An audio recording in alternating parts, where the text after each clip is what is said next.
Welcome to the latest Seahawks Draft Blog live stream. Today I'm joined by a very special guest. Joe Fann is with us, and when I mentioned that Joe was going to be doing this live stream, I received some really nice messages from people on the blog and in the community, including this one from Curtis, which I want to read out to start with.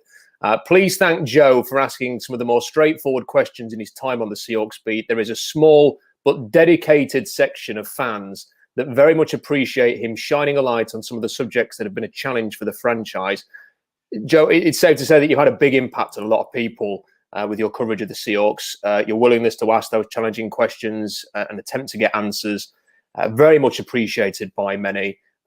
Love the fact that you're with us today, and I suspect you've received quite a few of those messages over the last few weeks.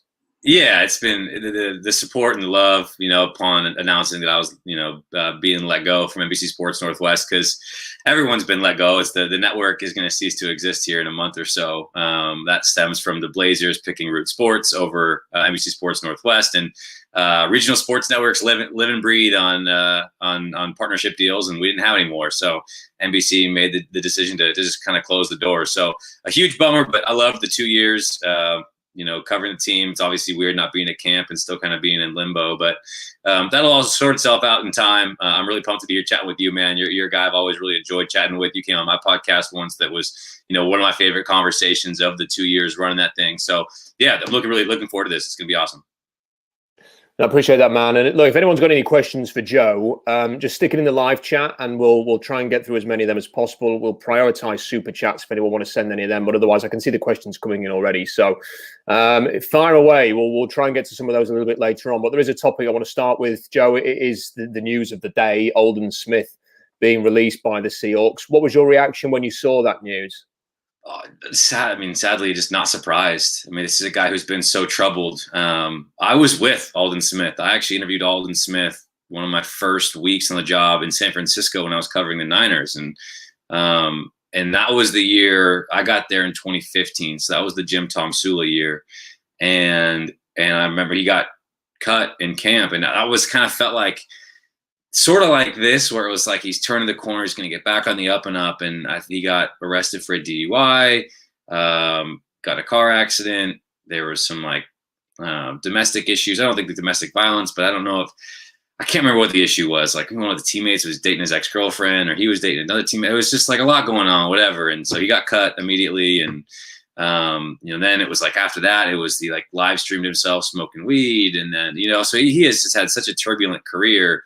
Which is, he's probably going to go down as one of the bigger, wasted talents, all things considered, in recent decades in the NFL. This guy was the best pass rusher, as Seahawks know so well, the best pass rusher in football, absolutely dominant. But there's just too much going on mentally, and the mental health hasn't been there. The addiction is real in terms of alcohol and substance abuse, and as I've read. There just wasn't, something came to a head to where the Seahawks just realized that, it just wasn't going to work. The agreement they had in place wasn't going to be sustainable. And so the Seahawks cut ties. And so it's a bummer, because I think everyone looks at Alden and as someone who still should be able to contribute, and, on a low risk, high reward potential. And all the reports from camp, they look good. But ultimately, it seemed like a long shot to me that A, he'd make the team, but B, that he'd be able to sustain staying out of trouble and being able to contribute. Very similarly to Josh Gordon. And it's not that you're not rooting for these guys. It's just like, the track record, and it'd be silly to expect otherwise when you've been given years and years of evidence that point to the contrary. So addiction's real, man. It's scary. It's a nasty, bug that so many people in this country, in this world, fight on a daily basis. And this is a prime example of how derailing it can be. Now, a lot of people have said that one of the big pluses for the defense is the depth on the pass rush. It's one guy, but it has taken a hit. And you run through the names now that are left: Kerry Hyder, Carlos Dunlap, Alton Robinson, Benson Mayowa, Rasheem Green, LJ Collier. Okay, that's the pass rush, because I think the defensive tackles, and everybody loves Poona Ford. I'm not sure he's ever going to be a dynamic interior rusher. I think he is what he is, and that's a really good player. But he's more of that one technique, isn't he, rather maybe than the three. When you look at that group, Joe, how would you assess it? Because at times I think maybe people have got a little bit carried away about how strong this pass rush. And clearly there are some names there and there is some potential. And if the likes of Daryl Taylor come to the fore as well, and if Alton Robinson can take a step forward, then it actually could be a decent group. But there's also guys like, the Hyders and the Mayoas are kind of journeymen, really. Carlos Dunlap's 32, Rasheem Green and LJ Collier. I've started calling them Frank and Beans because, they're just kind of there. They're going to be there until the contracts run out. And I think then we're going to sort of see them on their merry way. But, how do you feel about this pass rush? And the other thing I'd bring to the table is, people maybe overlooking a little bit what Jarran Reed did as a pass rusher. And he wasn't naturally an amazing pass rusher. But the last 2 full seasons he had, 17 sacks. And there's not many defensive tackles who could produce 17 sacks in 2 full regular seasons. So they may miss that more than people think. I think they'll miss Jarran Reed tremendously. I think people get that. I think people understand that, while maybe not worth $11.5 million, was still a very valuable player. I mean, this defensive line with Jarran Reed, all the names you just mentioned, you add Jarran Reed, and you feel really, really good about the defensive line. I still think that fans should feel at peace with it. I mean, especially when you compare it to what they went to battle with in week 1 last year, where they just had nobody. Then you lose Bruce Irvin early on. I think having Carlos Dunlap there, he showed enough to where you say, okay, there's at least enough there to where they shouldn't be a liability. You shouldn't look at the pass rush this year and say, gosh, this is going to be a terrible group. Are they one of the league's best when you start comparing them to other defensive lines around the league? No, I don't think so. I think there's too many variables, too many unknowns, too many guys you're hoping for the best case scenario. LJ Collier, I think he's a fine player. I think he's going to be in the league a while. He's probably not ever going to look like a first-round pick, but, and especially given his age, how much growth are you really going to see? But maybe there is some. He was a solid enough rotational guy last year. Fine. Alton Robinson and Daryl Taylor, to me, are the big ones that one of those guys really has to pop. And we saw something from Alton Robinson last year to where you say it's possible with him. But everything else, you just say there's a nice rotation. They're not too dependent on one singular person.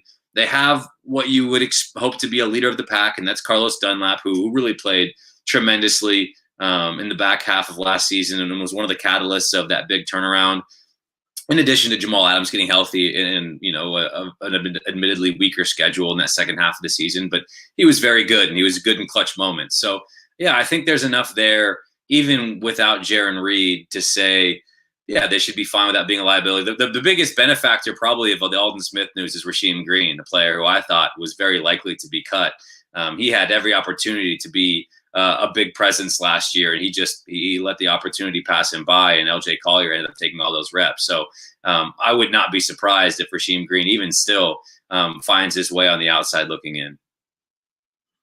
We've had a comment here from Big Mike. It says, Joe, is that a Gonzaga shirt? Yeah, it is a Gonzaga shirt. How sweet is this? A pretty dope shirt. So I'm going to give the quick plug. If anyone's looking for it, my buddy owns this company called Vintage Brand, vintagebrand.com. And it's like all pro and college gear. And what they did is they've found all this, all this unlicensed imagery, whether it's on eBay, yard sales, whatever. And it's all public domain now because there's no license to it. And they've got a lot of really cool gear from it. So check it out, vintagebrand.com. Shout out to my buddy Eric. Yeah, go and check it out. Am I right in saying, Joe, that you are quite the player when it comes to basketball? I would say I am an average player with one superpower. I'm a good shooter. You leave me open, I'm going to make it. But I'm very limited athletically. I don't have any verticality in my game. I defend with effort, but I'm not a great defender in terms of trying to keep people in front. But I'm valuable on any team because when I'm hot, I'm a pretty lights out shooter. Well, that's good to know. I mean, I've not played much basketball living in Great Britain, but just to let people know, I am 6'4", which you would think would make me a good basketball player, but that is not true. Yeah, you've got me by an inch. You're quite tall then. I'm 6'3", yeah. Wow. Yeah, I think it's a good range to be in. Oh, yeah. Yeah, it's a good height. We've got a few more questions coming. I kind of want to save some for a little bit later on because there's one subject that's dominating, and we have to get to it. And it's the Jamal Adams and Duane Brown. People are calling it a hold-in. I prefer to call it the modern day holdouts because this is the way it's going to be from now on. How do you assess the seriousness of this? Because I kind of get the sense that this probably will play out, but while you're kind of living in the moment, you end up sort of wondering what will actually happen. And the fact that the CBA has changed things and that players do have to come to training camp to hold out now, it's kind of a mystery, I think, as to whether players will be willing to miss games in the way that they were in the past, and that's kind of an unknown. We'll find out in a few weeks. So how would you sum up the two players' situations right now? I think it's similar in that the Seahawks have always been a team, at least in recent memory, that has been willing to play chicken with players, even some of its best players. But they're in this situation where this season is so unique, and the pressure on this franchise is so specifically heightened going into this season, where I'm of the thought that I can't believe, to be honest, that they continue to play chicken with both of these guys, who I don't think they can go into week one without either of them, certainly without Duane Brown. You can't start Stone Forsythe, especially if Jamarco Jones isn't healthy. But even Jamarco Jones, I mean, just like one, that's your left tackle, and you can't not have your starting left tackle. But two, Russell Wilson just spent all offseason talking about how he wanted a better offensive line. All he got was Gabe Jackson. He seemingly seems happy about it and is fine with it. He's really close with Duane Brown. They're good buddies.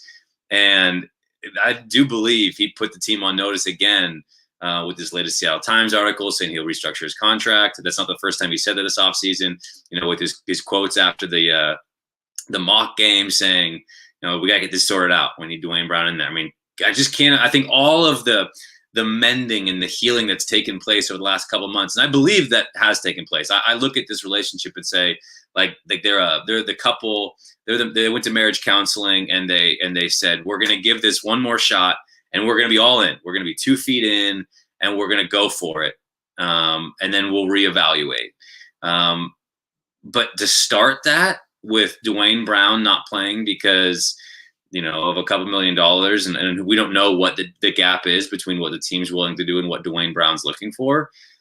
But whoa, that's a major roll of the dice, not just with Duane Brown, but with your relationship with Russ. And then the same goes for Jamal Adams. Again, we can talk at length about whether it was a good trade, bad trade. Is he that good? Is he not? The Seahawks got here. And this was foreseeable the second the trade went down. And to me, whether you liked the trade or hated it, the most understandable and I think common ground critique of the deal was not having a deal in place, because you knew this is where this was headed. You knew he wasn't going to play on his 5th-year deal. This isn't random. This isn't like Jamal Adams is greedy and looking for something like in a way that other players don't. I mean, this is something you look at the Niners. Fred Warner wasn't playing this year. He got paid. George Kittle wasn't playing last year. He got paid. Rookies who play so well to where their market value is like double of what their rookie deal is, in some cases much more. They're not playing on that. They know how fleeting an NFL career can be. Jamal Adams just played through 2 broken fingers, 2 bum shoulders, missed a month because of a groin injury. This dude ain't playing below market value unless he's absolutely forced to, because he looks at it and says, man, I'm really going to miss out on any sort of real game checks. But then your relationship is so fractured, you're probably not ever returning. So, I mean, to me, Duane Brown and Jamal Adams own the majority of the leverage here. And this is such a pivotal season for this current era of the Seahawks franchise that I'm sort of shocked that they're not seemingly more, there's not more urgency to get these things done. Let's have a listen to what Russell Wilson has been saying. He's been talking a little bit about the Duane Brown situation. Here's what he had to say. Not having Duane Brown out there is a pretty significant deal because I think he's one of the best left tackles in the game. There's no arguing it. I think he's as good as it gets. There's nobody more athletic, more talented than he is. Age is just a number, So we definitely want to be able to get him back out there, and we got to figure that out because, we need Duane Brown. So that's Russell Wilson. And I don't know. I don't know if he would have answered that question differently 5 years ago. I'm not sure, Joe, actually, because I think that really is such an important position, and Russell Wilson is so close to Duane Brown that I think he may well have said that about anybody. And I can't really remember what he used to say about Cam Chancellor when, back in the day when he was holding out. He may well have said something similar. But I kind of feel like every time Russell speaks in this way now, we're going to sort of raise an eyebrow. We're going to sort of look at it and go, oh, that's interesting, just because of what happened this year. I mean, of course, it was all just a big media creation, and you were mainly responsible for that, Joe, over the last few months. So I hope you're pleased with yourself. Yeah. But I think that this is where we're at now. I think that every interview, every comment will be analysed. Every game when the regular season starts is going to be analysed under the prism of how does Russell Wilson feel about the Seahawks? How does Russell Wilson feel about this team and this coach and this front office? Yeah, speaking of urgency, I think Russ feels an immense amount of urgency. I mean, this guy, granted, he wants to play till he's 65 and he's got 3 more careers left in him and whatever. I mean, that aside, Russ knows he is in the absolute peak of his athletic prime right now, and it's not going to continue to get better. Maybe from a knowledge and mental standpoint, the ability to control an offense, manipulate a defense, all of that. But strictly athletically speaking, he's on the downslope, because that's just how father time works. And he might be able to maintain this for several years, but like, we are seeing prime Russ right now. And he knows that he's got to win another championship or 2, especially given that so many people discredit his first one because of the Legion of Boom. Like, he knows he needs to win one without them for his legacy. And Russell Wilson talks about his legacy more than he talks about anything, or at least equal to. So, like, that makes all of this so logical and makes so much sense why he is being more vocal, why he isn't afraid anymore to put the team on notice and the front office on notice, because, he looks at this and says, gosh, I love it here. And I genuinely believe him when he says, I want to be here my entire career. And that's what I get so frustrated with fans of, like, oh, but, he wants to get traded, whatever. It's like, think critically about this. Like, I believe Russell Wilson wants to win here, because there's the legacy part of it. It's always cool when you can spend your whole career, at least most of it, with one team. A player you ask out, it's a knock on your legacy, your image, at least in the short term, no matter what. He's so set up in the community here. He's got his home here, his family's here, his child was born here. He's got all of the community efforts. I mean, he's such an integral part of the community in the Pacific Northwest and Seattle specifically. Like, of course he doesn't want. This is the team that drafted him. Of course he doesn't want to leave. But being the competitor that he is, I think he is willing to leave if he decides that this situation is just untenable. And you look at it and say, hey, I have done everything, and we're no closer now than we were 3, 4, 5, 6 years ago. And it's just probably best that we kind of move on and start fresh elsewhere. Again, goes back to the marriage analogy that I used earlier. I do believe that everybody's all in, arm in arm, ready to go into 2021 and try to go win a championship. But I don't think that necessarily guarantees a long-term marriage. And that's why I think Russ is continuing to show that urgency very publicly right now. Yeah, and I do think the franchise, I mean, just to put it how we would put it over here, Joe, in God's own county of Yorkshire, that maybe the Seahawks needed to kick up the arse. I think that at some point this year, somebody needed to give them a shake. And I think that Russell Wilson did that this offseason, and it was necessary. And I'm interested to see how it's going to play out in this regular season, to see whether that had an impact. We've got a super chat. Now, there is a bit of a backstory to this one. So this was the first message that came in. It was actually, I've missed out the first message, I think. This is it. We need to pitch in and get Rob some updated lighting. To which Mike said, does he need one of those halo lights? That's what I've got right here. Got my selfie light. Maybe anything other than a dangling ceiling light. Joe is showing how it's done. Now, I have to say, I have this. You got to turn that light off behind you, man. I know. But the thing is sometimes I sit there and it kind of looks like I have a halo over my head, like I'm this angelic presence. Yeah. Today it's slightly to the right, but it is taking over the chat that people are talking about this. So turn it off. See, let's try right now. Turn it off and see what happens.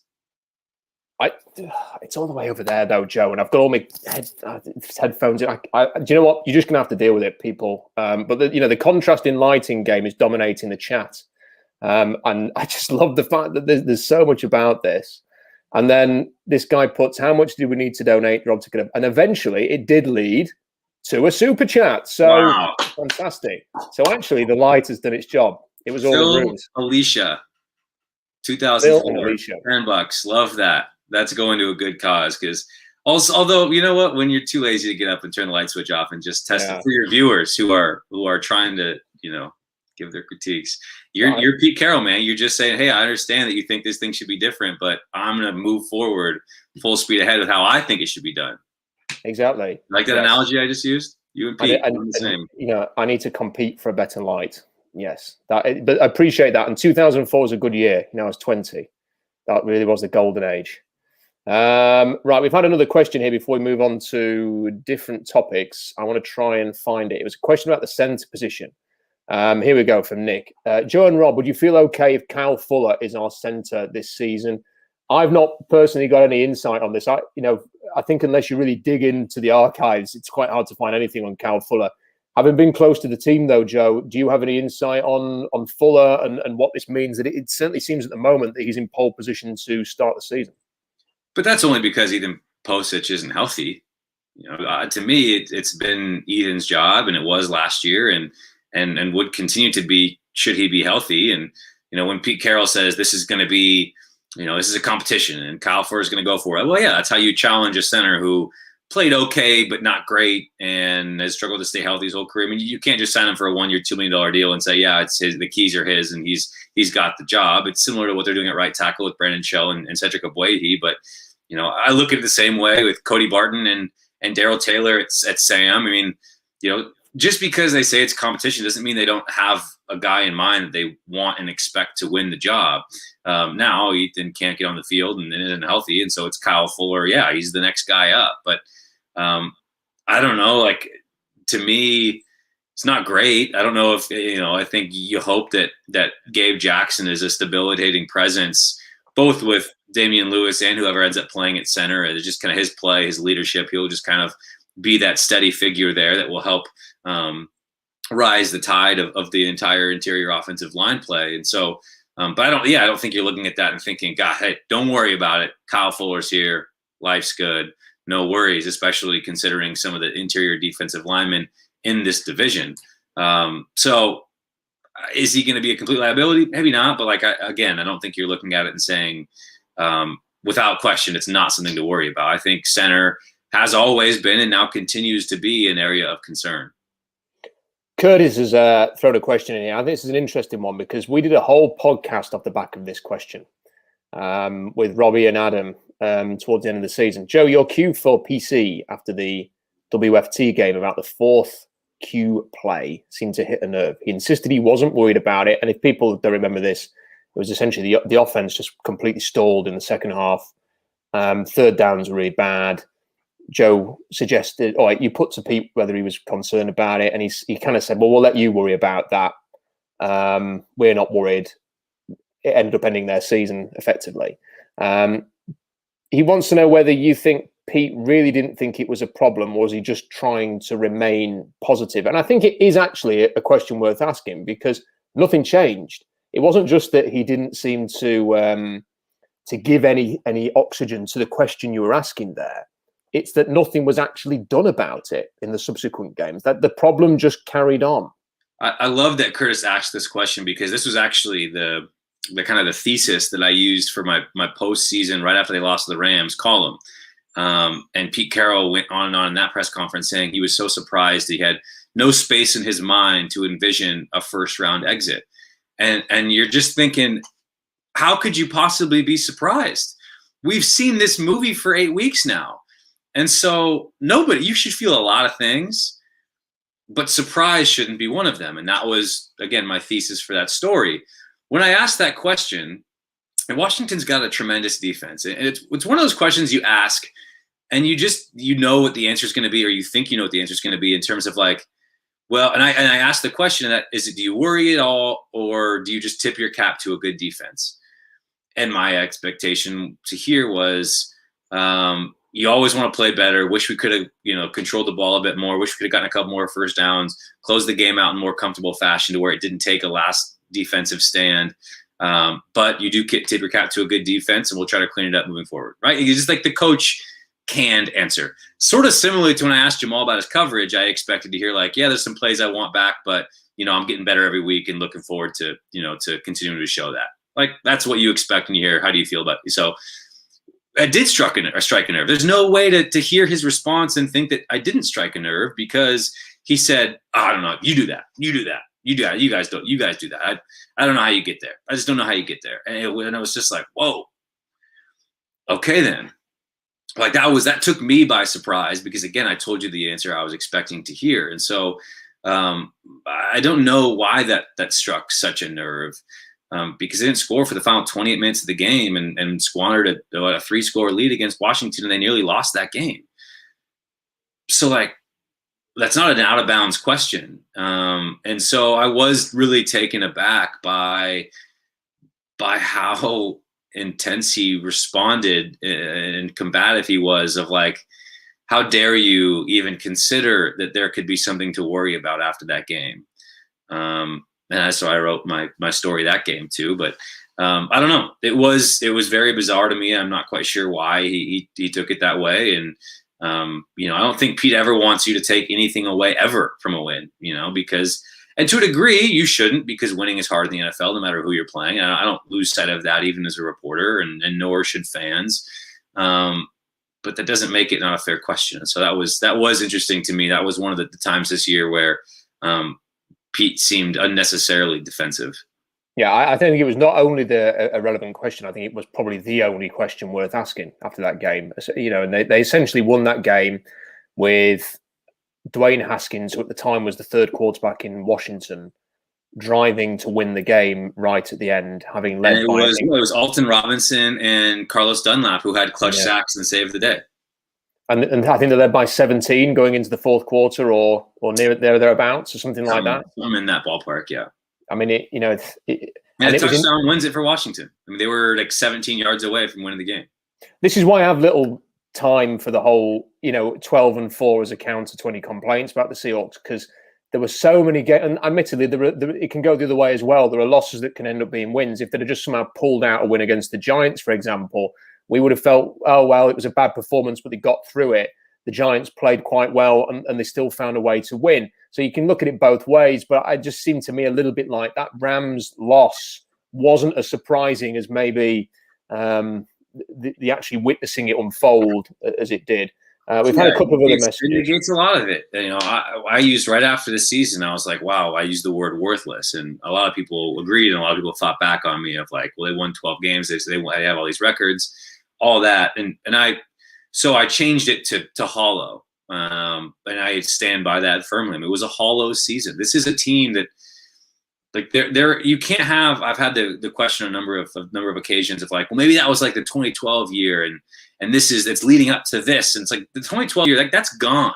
Like, they were the underdogs coming up. Like, this is the team. The window should be open right now. There are no more moral victories. There are no more, hey, this is where the momentum comes, and they're winning these games, and that's great. They won a tough division, and the wins have to come in the postseason. And if they don't, then it just doesn't mean a whole lot. And like, we can go down the list of like organizations and franchises that the Seahawks are more impressive and more successful than. Sure. But like, what does that get you? This is a team that, yes, it's a victim of its own success in that the expectations are sky high. But when all your players say, gosh, KJ Wright says, man, this was really the first year since 2014 where I felt like this was going to be the year. And when all your players are saying that, that's exactly how fans should feel too. So I understand that 12 wins is impressive and winning a tough division is impressive, but it's hard for me to tell any fan to be like, well, feel good about it because no biggie and they lost in the first round again. It's just, they got to get it done, and this is the year they have to do it. Yeah, expectations have been raised. I never quite like, the other thing I dislike, Joe, is that, well, I remember the days when the Seahawks were bad, and I'm kind of thinking, yeah, but we're talking 20, 30 years ago now when the Seahawks were, bottom feeders in the NFL and not really ever destined to do anything. Paul Allen has completely changed expectations. This is a team that's been to 3 Super Bowls, that has had now one coach in Mike Holmgren that's had a great run, and Pete Carroll, who's had a great run, and the expectations have been completely raised. We're not looking at we're not looking at a Detroit Lions here. We're looking at a team that should expect to contend, especially with Russell Wilson on the roster.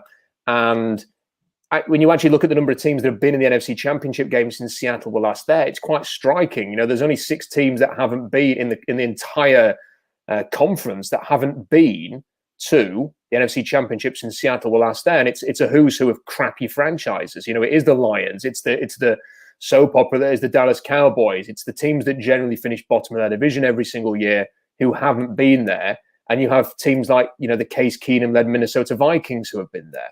So expectations should be high for this team, and yeah, it is unsatisfying. I think worthless, but it kind of just felt hollow at the end. It was like they've not actually achieved anything, and and a week later, everybody was celebrating the fact that the Rams lost to the Green Bay Packers and getting the cigars out. And I took no pleasure from that either, because the Rams absolutely kicked Seattle's arse the week before. Yeah. On that note, the 2 professional teams in Seattle are so polarizing that the diehard Seahawks fans want to make the comparison of but the Mariners fans are happy if they can just even make the playoffs. It's you can't even begin to compare the two. It goes back to do we want to spend time talking about how the Seahawks are a better run and more successful franchise than the Seattle Mariners, who are one of the most worthless franchises in sports in American sports over the last 2 decades? We can have that conversation, but we should just know that. And so, yes, when people are excited about the Mariners potentially making the playoffs, but then that same person is upset when the Seahawks lose in the first round, that's apples to oranges. You can't compare the two. And so people need to, that's one of my most frustrating counterpoints that people will make to me of how it's so funny that, the Mariners failed. It's well, yeah, obviously they haven't won anything in 20 plus years. They have the longest playoff drought in American sports. Of course the lens, you can't compare them to the crappy Seahawks days of old. I just don't understand. You can acknowledge that this is the most successful run in franchise history, while also acknowledging that they've been underwhelming in recent years. They've been good, not great. And that's one of the worst places to be, because you're not getting top draft picks. You're stuck in this middle ground to where, again, you're making the playoffs, but not really a contender to win a championship. And at some point, you've got to get over the hump. And the window is potentially closing here rapidly for Seattle if they can't do it this year. So, whatever else comparison that wants you to make you feel better. Well, at least they're not the Browns. At least they're not sure. If that helps you, then do whatever you got to do there and say, then you can find your silver linings. But right now, I'm having a hard time finding any with this team. We will get on to some Mariners, I promise, Joe, before we finish. I don't know much about baseball, so I want to ask you about that. We have got some Big Mike, big supporter of the channel and the blog. Thank you, Mike, just to show his appreciation there. Bernard has got in touch just to say hello and can't wait for the season to start officially. Greetings from Belgium. Have you ever been to Belgium, Joe? I haven't. I've been to London, but I haven't been to Belgium. Would love to make it up there, but I almost moved to Belgium when I was about 15. We went over to a place called Liège. We almost moved over there as a family. We almost moved to Malaysia as well. Wow. And then I lived in Canada for a while. So I'm assuming you're pretty well traveled in Western Europe, correct? Yes. I've actually traveled quite a lot. So I've been to places like India, most of Asia. Okay. So my question to you is this: if I've been to London, Amsterdam, and I've been essentially all through Spain, at least most of the heavy hitters there, what would you say is this has to be next on your list? Okay. Well, for me, I'll give you 2 answers to this, and they're a bit out there. I would go to Germany because I love Germany. I think it's an amazing place. The people are incredible. You can have a great time in Germany. Okay. You can pretty much do anything. It's a very laid-back country, and I just love the. And if you like me and you like a beer, then it's even better because what city over there. What city? Okay, so I quite like Munich. Okay. But I know someone who's from Hamburg, and they assure me that is the place to go. So that is, as soon as this pandemic sorted itself out, I was hoping to go to Hungary next month to watch England play. They've put the kibosh on that today. But when I next get a chance to travel, Hamburg is where I will be heading. Okay. The other suggestion I would say is if you like a bit of sun and a bit of culture, Seville is one of the best cities in the world. In Spain. Sevilla. Incredible. Yeah, it's an incredible place. Everybody should go there. Yeah. We used to go there every year. We have some family friends over there and go and see the Easter procession and stuff like that. I remember being 14 years old there, and the family we were with were giving me beers when I was 14, and that was a long night. And then the plane the next day was delayed by 14 hours. Funnily enough, Barcelona's B team were actually in the same airport, and I ended up meeting Carlos Puyol when he was still. People who follow soccer will know who that is, and Ronald Koeman. But that was a crazy week. We've had another super chat from Jesse. Keep up the good work, Rob. No question, just a shout out, Jesse. Thank you very much for that. Big Mike has made a point here. This is something that someone raised earlier today. Most playoff losses in the last 7 years. The Seattle Seahawks with 6. Yeah, they have a 1-4 record in the playoffs. They've got to improve that going into next season. Right, a couple of other topics to get into. In terms of going back to the defense, Joe, how do you feel about the cornerback position? Because there's guys there, and we're hearing about them. DJ Reed's injured at the moment. Happy with that, with the job they've done in that position? Concerned? How would you assess that? I think that anytime you have a top-heavy roster, there's going to be spots that you have to ball on a budget a bit, and you could argue that cornerback is the wrong spot to do it, but it sort of was always going to be when you've got so much money and capital invested pretty much everywhere else. So I wouldn't say I'm surprised at how they've gone about it. I wouldn't say I kind of compared to the defensive line. I think I'm a little more bullish than most. I think they can. There's enough there to just be like good enough. Like the big thing for like a lot of these positions, like just don't be a liability. I think if Trey Flowers, oddly enough, and Ahkello Witherspoon are very similar players in terms of having tools physically, but struggling kind of between the ears mentally to be a consistent contributor. It would be wild if DJ Reed doesn't make it back, and then it's Trey Flowers and Ahkello Witherspoon starting in week 1. You can do worse depth-wise with Trey Brown, Pierre Desir, Demarius Randall. I think there are enough guys there to just like be okay. I mean, the defense doesn't have to be much better than like top 20. Like top 20 should get it done. To me, the offense again is going to have to carry the water as it should. I mean, the offense should be a top 5 group when you look at the offensive coordinator they just hired, and then the pieces that are there at all the skill players. There's no reason why they shouldn't be a top 5 offense. That should be their goal. Top 10 should be automatic. Where you look at the defense, say, gosh, you can do top 20, especially if you can get top half of the league, you get top 16 in total defense. This should be a team that has the capability of making it to a Super Bowl. So I'm much more concerned of guys like Daryl Taylor, Jordan Brooks. But Ahkello, I would also put in that kind of category of they're a wild card, and they have the tools and skill sets to potentially be big time difference makers. And we just don't know what it's going to look like yet, and we won't really until the regular season starts. But yeah, I think there are 4 or 5 players that I look at the defense and say, if those guys either meet or especially if they exceed expectations, this defense could be okay to where it's serviceable. And I think that's all they need to be this year. People are now throwing suggestions in of places to visit for you, Joe. Okay. So Barcelona has been suggested. Have you been there? Been to Barcelona, loved it. Yeah. Amazing place, amazing city, Barcelona. Scotland is another suggestion. Okay. So yes, I mean, I would go to Edinburgh. I think Edinburgh is a fantastic city. Okay. It's definitely worth going. You said you've been to Amsterdam. What did you make of Amsterdam, by the way? I enjoyed it. I enjoyed going from London to Amsterdam, where you have this just massive, seemingly never endless city in London, and then a town where you can spend all day walking around. I thought it was really cool. I spent, I think, 2 days there, and that was more than enough. But I did a couple different tours and just kind of liked how you can walk everywhere. There's a train there that you can take, a couple of stops in either direction that are were real cool. And so yeah, I enjoyed it. Owen has suggested Vienna or Stockholm. I've not been to either. I'd love to go to either of those 2 cities. But when I went to Amsterdam, I was 19 the first time I went to Amsterdam. And we got off the train that you have to go on from the airport. We were staying in this hotel, which was a boat, and they called it, literally was called the Boatel. It's a great name. Mm-hmm. And we left the Boatel at about 11 o'clock at night and thought, well, we're just going to have a walk into downtown Amsterdam and see what it has to offer at this time of night on a Friday. We got a little bit lost. There's just the two of us. My best friend from university, he was a big dude. Let's just say that, he could hold, no, you wouldn't mess with him. So he was a big guy.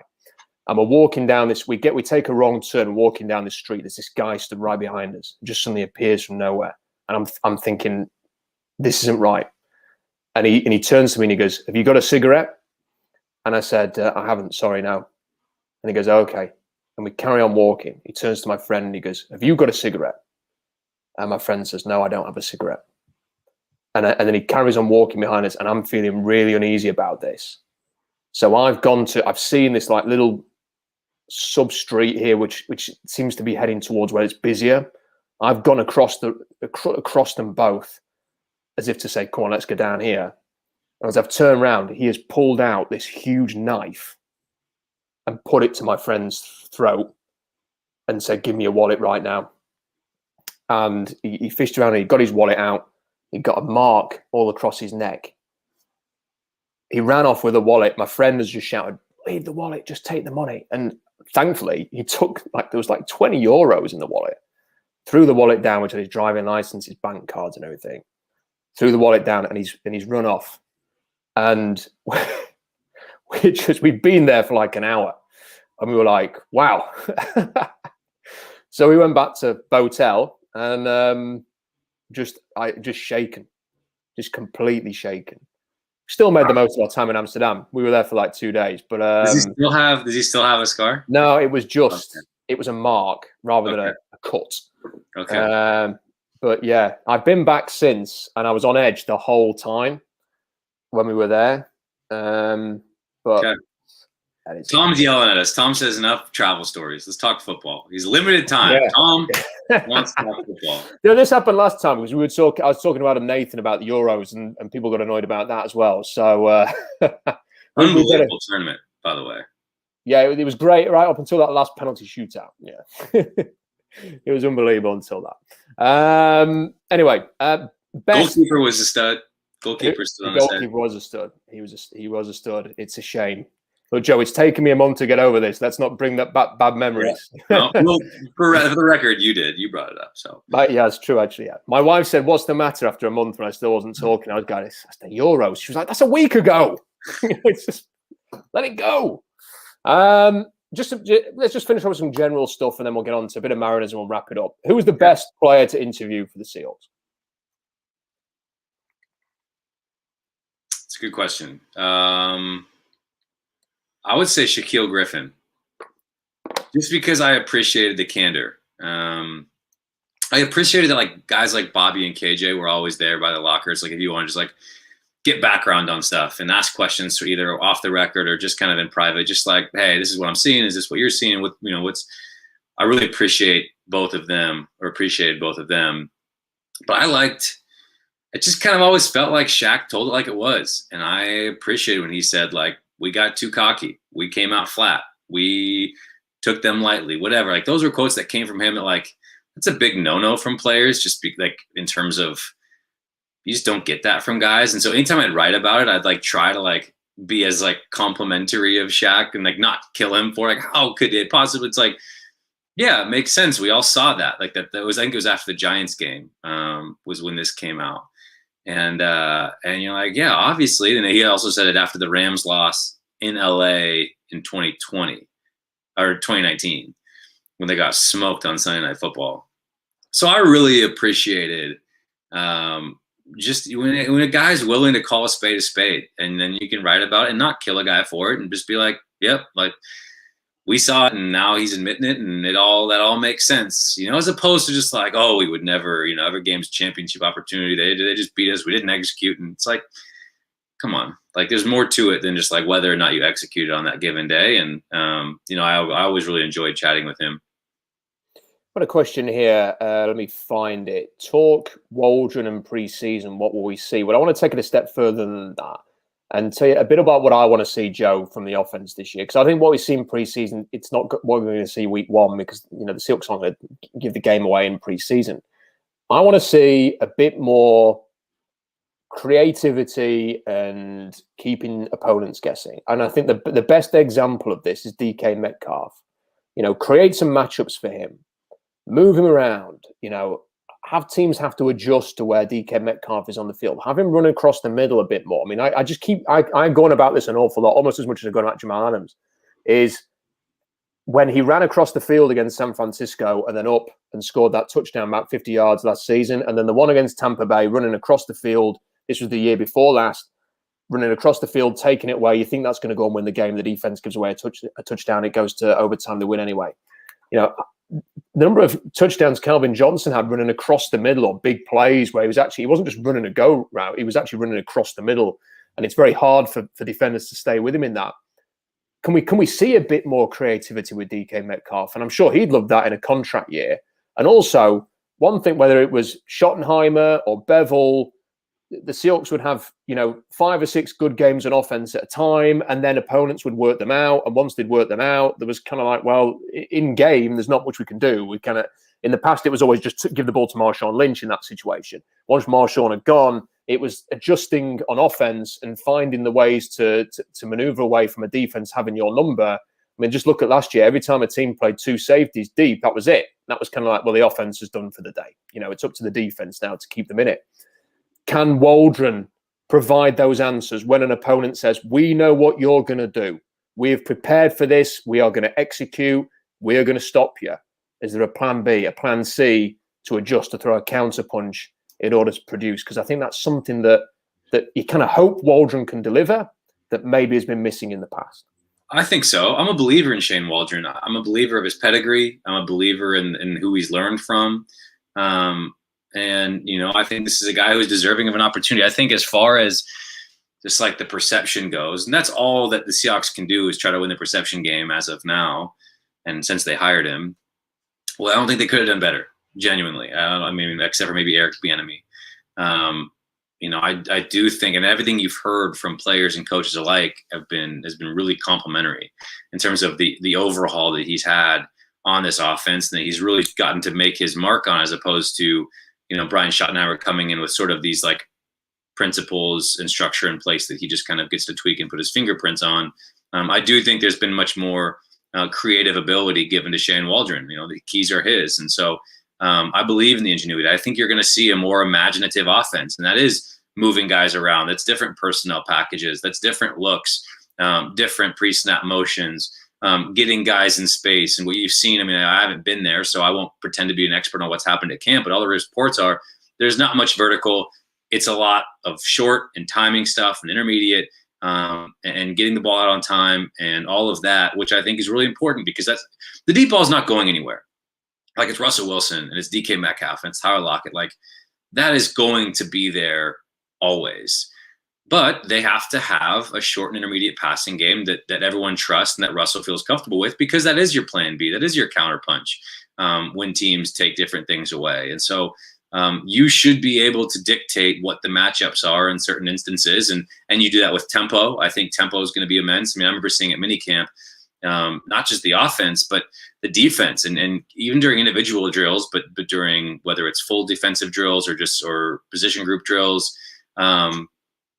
it was every coach out there is saying, let's like 1 rep ends, let's go. Next rep is up, tempo, tempo, tempo. Like, we have to get used to going against this, because we're going to see it every single day when training camp rolls around. And so I think that will be a really pleasant surprise. That's something that Brian Schottenheimer talked about a lot, but I don't think he was ever really able to implement it successfully and consistently and be able to sustain that, while Russ has been kind of pining for it for a couple of years now. So, I think that goes to the running game as well. I think every fan will sign up for an emphasis on running the football if there's a more imaginative running game, and it's not just give the ball to Chris Carson between tackles and then that's it. Who else is getting involved? What are the looks? What are the wrinkles? And how do all 11 guys factor into a running play? And so, I think any fan would sign up for Russell Wilson. Like, look at what the Niners did to the Packers in that NFC Championship game a couple of years ago, where Jimmy G had like 9 pass attempts, and I don't know if he even had one, or maybe he had 1 or 2 in the second half. Meanwhile, they're racking up like 8-9 yards a carry. There's not a fan that's not going to sign up for that, you know? So it's not just like, again, you know, Pico, I've mentioned running the football and everyone loses their minds. Like, no, because they know how you traditionally and your offenses run the football. And there isn't any sort of creativity to it. There aren't layers to it. Where you're like, sign everyone up for a game where Russell Wilson just gets to hand it off all game. They're averaging 8-9 yards a carry. The defense has no idea what's coming. They're on their heels the whole time. And it's big play after big play of controlling the clock and the defense chilling on the sideline. But that hasn't been the case. So I do think Shane Waldron will be able to bring an element of that as well. Question from Jesse. Will Blair start over Amadi? What do you think? Yeah, I think Ugo will play a bit just because he's been too good not to, depending on the matchup. But yes, my expectation is that Blair will start. Again, it's a second-round pick. They've got to see what they've got in this guy. And he was the story of camp last year in terms of making the transition from safety to nickel. And so, yes, I would expect, again, assuming health, knock on wood, we all want to see what Marquise Blair can do. They're going to find a way to get him on the field. Tom says, why is KJ still on the market? Unbelievable to me. That is one of the surprising things, unless he's just asking for too much money. I mean, I would love to know what he's asking for. You know, like without knowing that, it's hard to really judge. But like, I do think regardless, he's been a victim of a market that is unfair and too low for what it should be. I mean, it's just like off-ball linebackers aren't getting paid. And, you know, unless you're unquestionably one of the best in the league. And you saw that with Darius Leonard and Fred Warner getting that money. But like the dude had one of his best seasons of his career last year. He deserves to be playing and he deserves to be starting. He deserves to be not just on a team.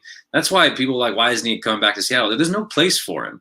And I just don't see KJ Wright putting his entire ego aside and then just being a backup to Daryl Taylor and Jordan Brooks. You know, this is a guy who's going to say, hell no, after the season I had last year, I deserve to be playing and getting paid to do it. And he does, but it is surprising to me that no team is, you know, even come close to what he's looking for, to where he pulled the trigger and said, okay, I'm in. Have you got a feeling on NFC West, how it's going to shape up? Have you got any sort of, you know, I think predictions, they don't really mean anything really, do they? Especially at this stage. But how would you sort of project it at this point? And while we all admit that we've not even had a first preseason game yet. I have no idea. Like I genuinely don't know, which is a lot of fun, which is why this season is going to be such a blast. Not just the pressure that's on Seattle to have this be the year, but I mean, genuinely, even the Cardinals, like if you were going to die on the hill of what your power rankings were going into the season, okay, maybe you'll be right. I don't know. Like I just don't have a strong enough opinion on it, because I could sell you on every team to at least a certain degree. I could easily put Seattle at 3 behind San Francisco and Los Angeles. I could understand if you're like, absolutely not, Seattle's 1. You got the best quarterback in the division and what, you know, sure, not going to argue with you there. So I actually don't have any sort of feeling as to how it's going to play out. I firmly believe it's the best division in football. And whether or not the Cardinals end up being legit contenders, they're going to be a pain in the ass to everyone in the division, no matter what. And so, yeah, it's going to be great theater. Final question. Yep. And really appreciate your time today, Joe. You've been very generous with your time. So I wake up in the morning, read Twitter. I'm 8 hours ahead of you guys over here in the UK. And my morning timeline, more often than not at the moment, is full of Mariners takes. So everybody who I follow for the Seahawks is tweeting about the Mariners. And this morning, it was full of people saying, what a horrible loss yesterday. That was the worst loss since the last worst loss. Can you explain what, I don't know what happened. You know, what was so terrifying about the game yesterday that had everybody feeling this way? Oh, it was brutal. I mean, how do I compare it? So it was tied in the bottom of the 9th. You're familiar with baseball to a degree? I've been to 3 games. So bottom of the 9th, it's tied 3-3. The Mariners have the bases loaded and nobody out, and the top of their order. So their number 1 hitter, the number 2 hitter, the number 3 hitter. They need a fly ball, a sacrifice fly, a base hit, a walk.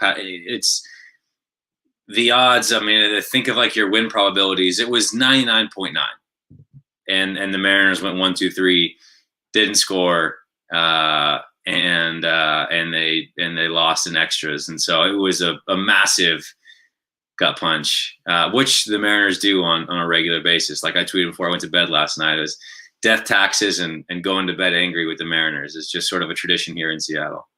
So where are they at now? Are they?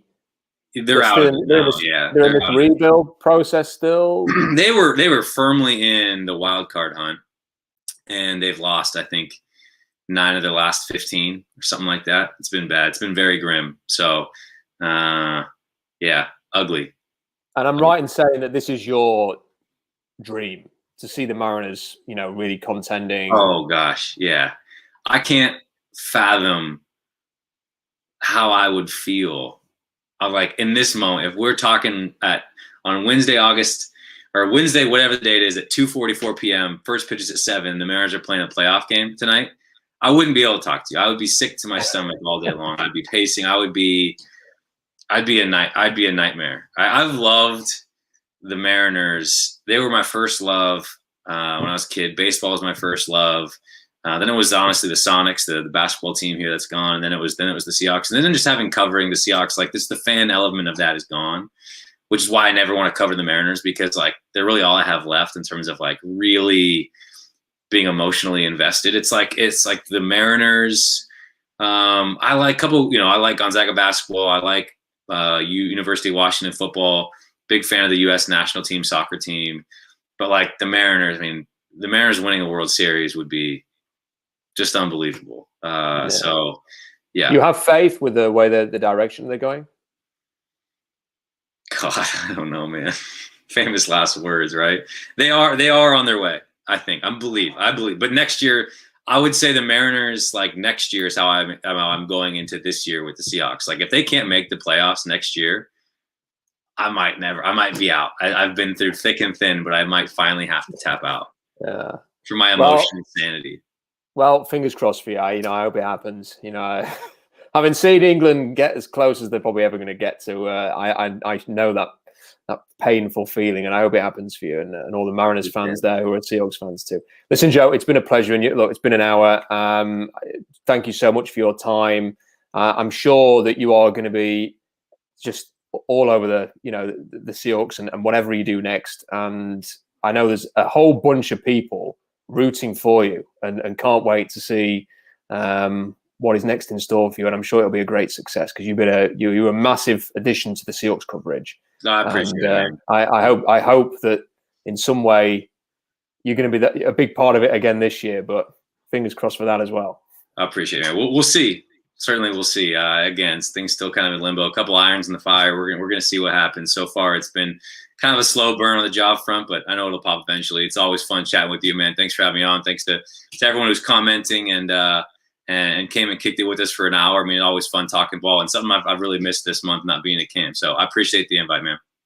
At Joe Fann on Twitter, at Joe_Fan on Twitter. Check that out. You already probably do. Check it out. Thank you. Make sure you like the video, share the video, and subscribe to the YouTube channel. And we'll see you again next time.